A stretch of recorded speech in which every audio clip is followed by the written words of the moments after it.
शिला प्रभुपाद की जय, गुरु गौरांग की जय। तो पिछले सत्र में हमने श्रवण किया था किस प्रकार से गोलोक वृंदावन में दो दैत्य दूत कंस के द्वारा भेजे गए जो महाशक्तिशाली थे। उसका नाम था केशी और अरिष्टासुर। तो एक जो केशी था वह महाघोड़े का रूप धारण किया हुआ था और अरिष्टासुर महाबैल का रूप धारण किया हुआ था। उनका शरीर आकाश को छू रहा था। मृत्यु के दूत वह लगते थे और अपने गर्जना से पूरे जगत के जीवों को डरा रहे थे। वृंदावन के गोपों को आतंकित कर रहे थे और गोकुल में भी भारी उपद्रव मचा रहे थे। सभी कृष्ण के सखा इन राक्षसों के डर से कांप रहे थे। श्री कृष्ण ने आश्वस्त किया, अपनी वीरता दिखलाई, अपनी भुजा में बल प्रदर्शित किया। तो श्री कृष्ण ने उस घोड़े को जो केशी था उसको एक ही लात में दूर फेंक दिया और बैल के पास जाकर उसके नाक में छिद्र डालकर उसे शिव जी की मूर्ति के समक्ष ले आए। बलशाली श्री कृष्ण उसकी पीठ पर चढ़ गए और उसे वश में कर लिया। उसे जहां तहां ले जाकर कृष्ण ने अपना अद्भुत ऐश्वर्य प्रकट किया। ये हमने पिछले सत्र में सुना था। अब हम आगे बढ़ते हैं। एक दिन जब वह नंदेश्वरपुरी में निवास कर रहे थे, कंस के आदेश से अक्रूर उन्हें ब्रज से मथुरा ले जाने के लिए आए। ये समाचार सुनकर न केवल अन्य प्रदेशों में बल्कि पत्थरों, लकड़ियों और निर्जीव वस्तुओं तक ने रोकर टुकड़े टुकड़े हो जाना चाहा। रात्रि में समाचार पाकर समस्त गोकुलवासी बार बार रोते, मूर्छित होते और विलाप करते रहे। कंस के भय से कांपती, अपने लाल को प्राणों से भी प्रिय मानने वाली यशोदा मैया ने ऊंचे स्वर में विलाप करते हुए कृष्ण को एकांत में छिपा दिया। प्रातः अक्रूर ने अनेक तर्कों से नंद को राजी किया। फिर नंद ने अपनी रोती हुई पत्नी को समझाया और पुत्र को बाहर लाए। जैसे नंद ने स्वयं गोपियों के प्राण तोड़ दिए हों, वैसे वह हाय हाय पुकारती, निर्लज्ज रोती और कृष्ण को निहारती रही। तब अबला यशोदा बाहर आई। अपने अश्रु धाराओं को पोंछते हुए उन्होंने अपने पुत्र का हाथ लिया और मानो संकेत करते हुए अक्रूर के हाथ में रख दिया। उन्होंने नंद से कहा, मुझे तुम पर छोड़ किसी पर विश्वास नहीं। जो प्राणों से भी बढ़कर प्रिय है उसे तुम्हारे हाथ में सौंप रही हूं। इसे पास रखना, इसे लौटाकर मेरे हाथ में रखना। जब वह सत्य स्वभावनी माता पुत्र प्रेम से व्याकुल बार बार मूर्छित होकर बिना कृष्ण के अपने गृह की ओर चली तो ब्रज की स्त्रियों में महाक्रंदन हो उठा। आज भी यह घटना स्मरण आती है। पत्थर पुकार उठते हैं, सूखी लकड़ियां आंसू बहाती हैं और ब्रज टुकड़े टुकड़े हो जाते हैं। और यदि जगत ने प्राण ना त्यागे हो तो वह तुरंत शोक सिंधु में डूब जाता है। सरल और निष्कपट यशोदा के बार बार समझाने पर भी ब्रजांगनाएं, जिनके हृदय शोक सागर में डूबे थे, उनसे क्रोध पूर्वक बोली। श्री सनातन गोस्वामी कहते हैं, यशोदा ने उनसे कहा, मैंने कृष्ण को नंद और महर्षि पुत्र अक्रूर के हाथ में दिया है, वह लौट आएगा। मैंने उसे अच्छे लोगों को सौंपा है, भय का कारण नहीं। वह उसे शीघ्र लौटा देंगे। यशोदा सरल थी, इसलिए कपटी अक्रूर के शब्दों पर विश्वास कर बैठी। अरे निर्दयी, अरे मूर्खे, कैसे तुम अपने पुत्र को बाघ के मुंह में देकर अकेली अपने सूने घर में जा सकती हो, जिसे अब अग्नि में जला देना चाहिए। शोक से विवश उन्हें और अन्य को धिक्कारते हुए, अक्रूर को कोसते हुए, प्रभु को पुकारते हुए और करुणा स्वर में रोते हुए वे अपने घरों से बाहर भागी। ऐसे तीव्र शोक रोदन से उन्होंने अक्रूर नंद, उनके साथियों और रथ पर स्थित अपने प्रियतम श्री कृष्ण को रुला दिया और संपूर्ण ब्रजवासियों को मूर्छित कर दिया। फिर स्वयं को संयत कर और यह देख कर कि गोपियां मृतवत हो गई हैं, गोपियों के जीवन लक्ष्य श्री कृष्ण ने उन्हें पुनः प्राणवान किया। रथ से उतरकर और किसी को बिना बताए उनके साथ वन में चले गए। अपने मन को किसी प्रकार स्थिर करते हुए कंस का दूत अक्रूर जब रथ पर श्री कृष्ण को न देख सका तो मन ही मन उदास हुआ। फिर कोमल और मनोहर वचनों से बलराम को समझाने लगा। उसने विस्तार से वर्णन किया कि किस प्रकार केवल श्री कृष्ण के कारण ही देवकी, वसुदेव और समस्त यादव वंश ने अनेकों कलेश सहन किए हैं। अब यहाँ पे बहुत सुंदर प्रसंग आ रहा है, इसको समझना बहुत जरूरी है। जब कृष्ण नंदगांव में रह रहे थे तो कंस ने अक्रूर को भेजा कि जाओ कृष्ण को वृंदावन से मथुरा लेकर आओ। तो ये समाचार जब वृंदावन के हर एक जीव ने सुना, चाहे पत्थर हो, लकड़ियां हो, निर्जीव वस्तुएं हो, सबने रोना शुरू कर दिया और सबने सोचा हम टुकड़े टुकड़े हो जाएंगे।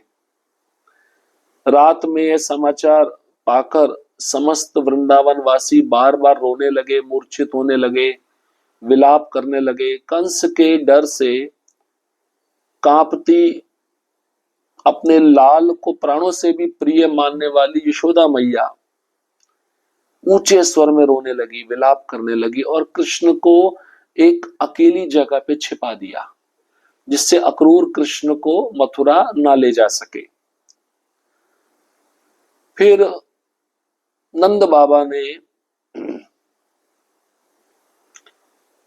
जो कृष्ण के पिता हैं, अक्रूर के कहने पर अक्रूर ने अनेक तर्कों से नंद बाबा को राजी किया, तैयार किया, कृष्ण को दे दो। फिर नंद बाबा ने अपनी रोती हुई पत्नी यशोदा को समझाया और पुत्र को बाहर वह ले आई। ऐसा लगा कि नंद बाबा ने सारी गोपियों के प्राण ही तोड़ दिए।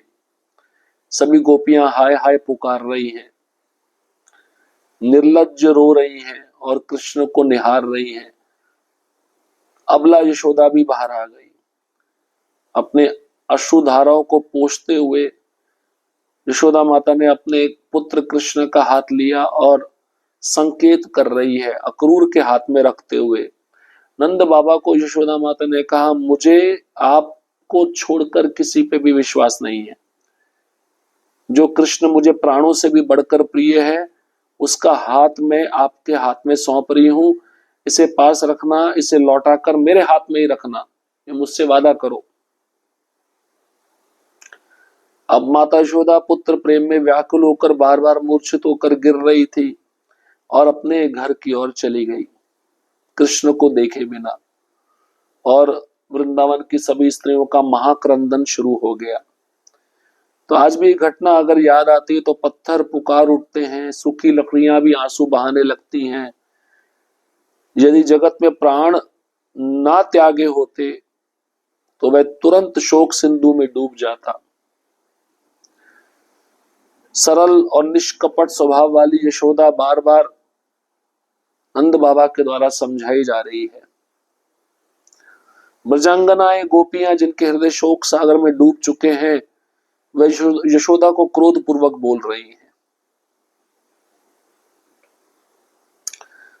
तो श्री सनातन गोस्वामी कहते हैं, यशोदा ने अक्रूर और नंद बाबा को कहा था, मैंने कृष्ण को आप दोनों के हाथ में सौंपा है, वह लौट आएगा।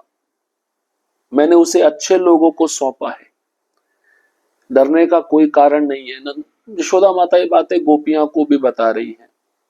तो जिनके हाथ में सौंपा है वो तुरंत शीघ्र मुझे लौटा देंगे, मेरे पुत्र को। यशोदा बहुत सरल थी, उसके अंदर बिल्कुल भी कपट नहीं था। लेकिन अब गोपियां कहती है यशोदा को, तू अक्रूर के शब्दों पर विश्वास क्यों कर बैठी? अक्रूर निर्दयी है, वह मूर्ख है। कैसे तुमने अपने पुत्र को एक शेर के मुंह में देकर एक सूने घर में तुम जा रही हो? तुम्हारे घर को तो अग्नि में जला देना चाहिए। अक्रूर को कोसते हुए, धिक्कारते हुए, कृष्ण को पुकारते हुए, करुण स्वर में रोते हुए सारी ब्रजांगनाएं अपने घरों से बाहर आ गई। तब शोक रोदन से उन गोपियों ने अक्रूर नंद, उनके साथियों, रथ पर स्थित अपने प्रियतम श्री कृष्ण को भी रुला दिया। सारे ब्रजवासी मूर्छित हो गए। स्वयं को संयमित करके कृष्ण ने देखा कि गोपियां भी मृत्यु के समान हो गई हैं।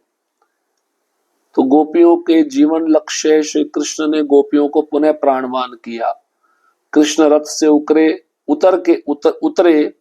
और किसी को बिना बताए गोपियों के साथ वन में चले गए। ये पहली बार आपने सुना होगा।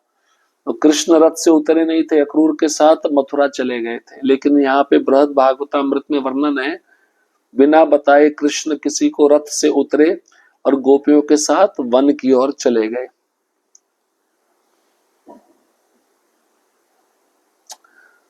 अपने मन को स्थिर किए किसी प्रकार से अक्रूर जी, जो कंस के दूत बन के आए थे, जब उन्होंने रथ पर श्री कृष्ण को नहीं देखा तो मन ही मन वो भी उदास हो गए।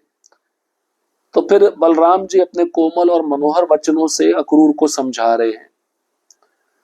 श्री कृष्ण के कारण ही देवकी, वसुदेव और समस्त यादव वंश ने अनेक क्लेश सहन किए हैं, ऐसा अक्रूर जी बलराम जी को कह रहे हैं। तब वसुदेव और रोहिणी के पुत्र श्री बलराम अपने चाचा अक्रूर के साथ अपने अनुज श्री कृष्ण की खोज में निकल पड़े। कुछ चिन्हों का अनुसरण करते हुए वे सही वन उपवन तक पहुंचे। जब बलराम ने दूर से श्री कृष्ण और गोपियों को देखा, तब अक्रूर ने ऊंची आवाज में पुकारा, जिससे श्री कृष्ण उनके वचन सुन सके। अक्रूर बोले, हे प्रभु, दुष्ट कंस आपके वृद्ध और पीड़ित माता पिता का बार बार अपमान करता है, बार बार तलवार उठाकर उन्हें मारने को दौड़ता है। वे भय, विलाप और दुख में डूबे हैं। वे आपके भक्त हैं, उन्हें अनदेखा करना उचित नहीं। श्री सनातन गोस्वामी कहते हैं, वसुदेव और देवकी कंस से भयभीत हैं। वे पुत्र दर्शन के अभाव में शोक करते हैं और कंस से अपने पुत्र के विषय में असत्य बातें सुनकर दुखी होते हैं। तो बलराम जी जो वसुदेव और रोहिणी के पुत्र हैं, अब अपने चाचा और अक्रूर के साथ अपने श्री कृष्ण छोटे भाई को ढूंढने के लिए वन की ओर चल पड़े। तो कृष्ण के चलने पर चरणों में जो चिन्ह होते हैं वो पृथ्वी पर अंकित हो जाते हैं। तो उन चिन्हों को देखते देखते अक्रूर और बलराम जी सही वन उपवन तक पहुंच गए, जहां पर कृष्ण गोपियों के साथ में थे।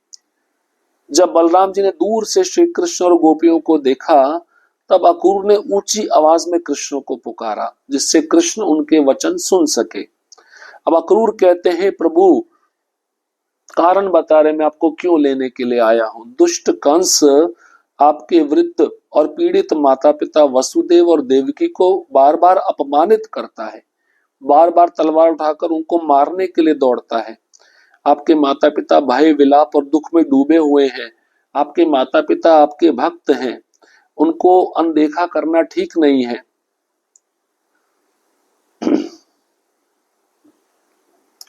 समस्त यादव मेरी राह पर दृष्टि लगाए हुए हैं, वे अत्यंत दुखी हैं, उनका कोई और आश्रय नहीं है।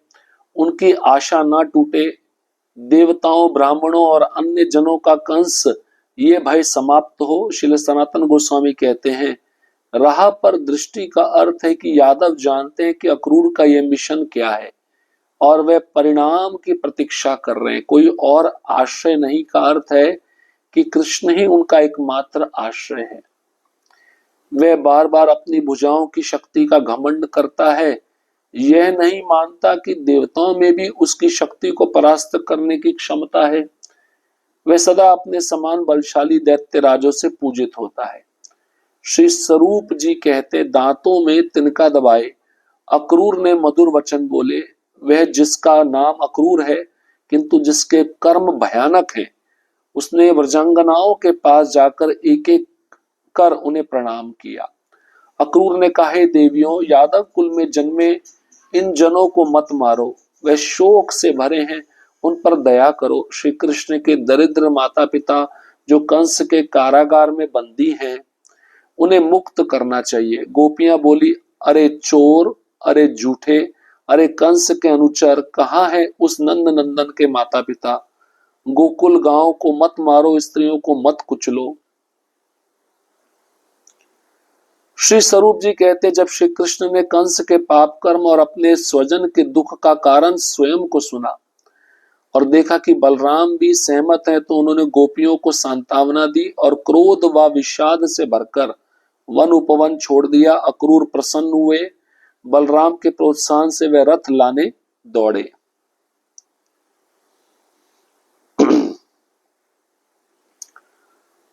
अब अक्रूर जी कहते हैं, देखो कृष्ण सारे यादव मेरी राह पर दृष्टि लगाए हुए हैं।